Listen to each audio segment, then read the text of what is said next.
There is probably a jar of garlic powder in your kitchen right now. You have shaken it over pasta, stirred it into soup, dusted it onto potatoes, or rubbed it into meat before it touched the grill. It is cheap, convenient, and hard to mess up. But here is the strange part. Garlic powder smells like garlic, yet does not behave like fresh garlic. Fresh garlic has a bite, sharp, hot, almost alive. Garlic powder keeps a softer shadow of that flavor, warmer, flatter, and easier to ignore. So what happened between the raw clove and the dry powder in the jar? To understand that, we have to start with the moment fresh garlic becomes garlic. Let's get into it right here on Secrets of Simple Things.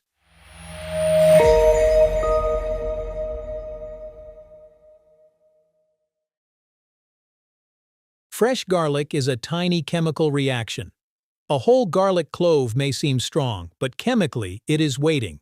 Inside an uncut clove, two important ingredients are kept apart. One is alliin, a sulfur-containing compound. The other is alliinase, an enzyme that can transform it. As long as the clove stays whole, they remain separated inside the garlic's cells. Then you cut it, crush it, press it, or smash it under the side of a knife. The cell walls break, the compartments collapse. Alliin finally meets alliinase. Within about 10 to 60 seconds, a new compound begins to form, allicin.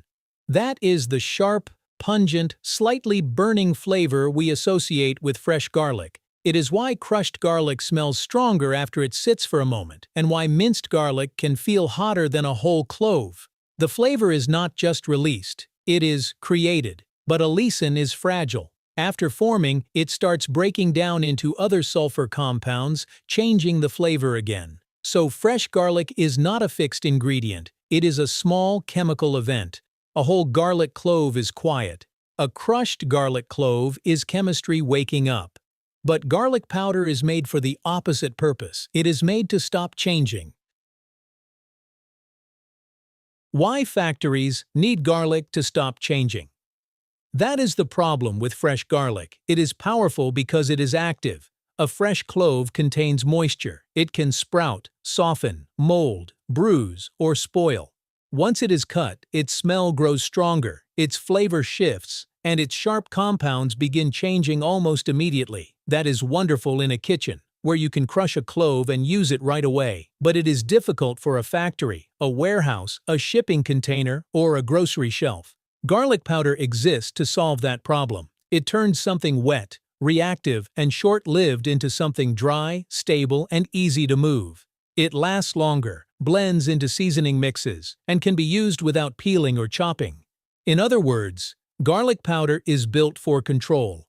But control has a cost. The same process that makes garlic convenient also removes part of what made it feel alive. That trade-off begins long before the powder reaches the jar. It begins on the factory line. From bulb to slice. The process starts with the bulb itself. Garlic is usually harvested when the lower leaves begin to brown. Timing matters. Pulled too early, the cloves may be underdeveloped. Left too long, the outer skin can split, making the bulb harder to process cleanly. After harvesting, the bulbs enter the factory and are separated into cloves. The machine uses flexible pressure, strong enough to break the bulb apart, but gentle enough not to crush the flesh. Bruised garlic can spoil faster and dry unevenly. Then comes one of the most satisfying steps to watch: air peeling. Instead of knives or water, blasts of compressed air strip away the papery skin. The skins fly off in seconds. Then water and air bubbles scrub away soil. Next, industrial blades cut each clove into thin, even discs, usually about 2 to 3 millimeters thick. That uniformity matters. If the pieces are uneven, some may still hold moisture while others become too dry.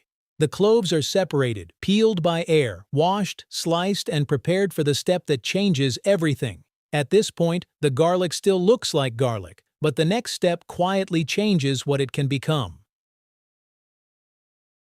The tunnel dryer.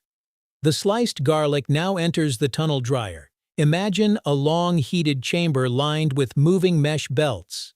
The garlic slices travel slowly through it while hot air circulates around them for several hours.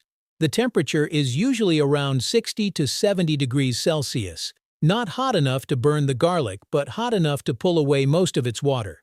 Fresh garlic is about 65% moisture. By the time it leaves the dryer, that number has dropped to roughly 6 to 8%. The slices shrink, curl, and turn from creamy white to pale gold. To the eye, this looks like drying. Chemically, something more important is happening. Alliinase, the enzyme that helped create allicin in fresh garlic, is sensitive to heat. The dryer does not need to erase it completely. It only needs to change its shape. Like many enzymes, alliinase depends on a delicate protein structure. When heat warps that structure, the enzyme becomes inactive. That is the strange part. Alliin can remain. Alliinase can remain. But they no longer meet with the same speed or power they had inside a freshly crushed clove. The garlic is not ruined, it is transformed. The same heat that makes it shelf-stable also takes away part of its bite. After drying, the slices are cooled before grinding, because warm grinding can damage what volatile flavor remains. Hammer mills crush them into powder. Vibrating sieves remove coarse pieces. A small amount of silicon dioxide may be added to help prevent clumping. The result is easy to store, ship, and sprinkle, but it is also less reactive. So if the main fresh garlic reaction is weakened, why does garlic powder still taste garlicky at all? The flavor that remains. The answer is that garlic powder still carries sulfur.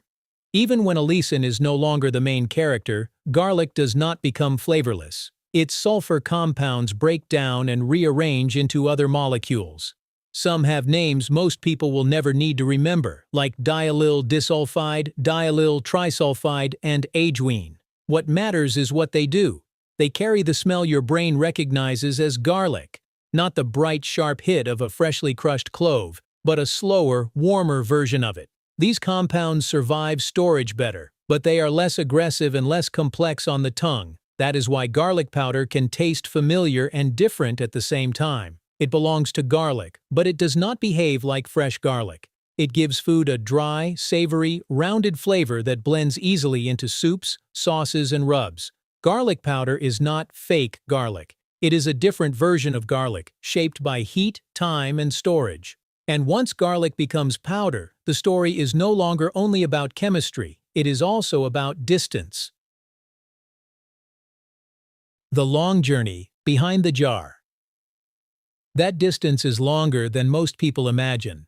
Garlic did not always have a comfortable place in American kitchens. For a long time it was treated as too strong, too sharp, too foreign. A smell polite cooking was supposed to avoid. It was often associated with immigrant food or dishes outside mainstream taste. Then the culture changed. Between 1980 and 2020, American garlic consumption roughly tripled. Garlic moved from the edge of the kitchen to the center, helped by sauces, marinades, restaurant food, and home cooking. Gilroy, California, became famous as the garlic capital of the world. But the modern garlic jar is not only a California story. Today, garlic is part of a global supply chain. In the early 1990s, Chinese garlic made up only a small share of American imports. By 2012, it accounted for about 2/3. The politics around imported garlic can get surprisingly intense, with tariffs, relabeling claims, and proposed legislation. But for this story, the point is simpler. Garlic powder is not just a kitchen ingredient, it is a global supply chain product. That small jar may have traveled farther than the meal you sprinkle it on, but the most useful part of this story is not in the supply chain. It is in a small dish, a few drops of water, and 1 minute of waiting. The 60-second trick. Here is the part you can actually try. Take a small spoonful of garlic powder and put it in a dish. Add just enough water to make a thick paste. Not soup, not a puddle. Just enough moisture to wake the powder up. Then wait about 60 seconds. When you smell it again, the difference may be small, but noticeable. The aroma can become sharper. The flavor can feel less flat. A little of that fresh garlic edge begins to return. The reason goes back to the enzyme. The heat of drying can make alliinase inactive, but that does not always mean it is gone. When water returns, part of the enzyme can regain enough structure to work again. Alliin and alliinase meet, and a small amount of allicin can begin to form. It will not taste exactly like a fresh clove. The reaction is weaker than what happens when you crush raw garlic, but it can make garlic powder taste more awake. The trick does not turn powder back into a fresh clove, but it reminds us that even processed food can still carry traces of the chemistry it came from. And that is the real lesson hiding inside the jar. Not fake, just changed. So garlic powder is not fake garlic, but it is also not simply fresh garlic in a smaller, drier form. It is garlic after a process, separated, peeled, washed, sliced, dried, cooled, ground, sifted, treated against clumping, and packed into a jar. That process makes garlic easier to store, ship, measure, and use. But it also changes the garlic. The heat that removes moisture weakens the reaction that gives fresh garlic its sharp bite. The powder still carries garlic flavor, but in a softer, rounder, more stable form. So the next time you shake that jar over a pan, you are not using something false. You are using something transformed. Now you know why it is convenient, why it tastes different, and why a few drops of water can bring part of its chemistry back. The label says garlic, and it is garlic, but the process has changed what garlic can do. If this jar changed the way you see garlic powder, subscribe to Secret of Simple Things for more stories behind everyday things. And if there is another simple object, food, or tool you want us to explore next, leave your idea in the comments.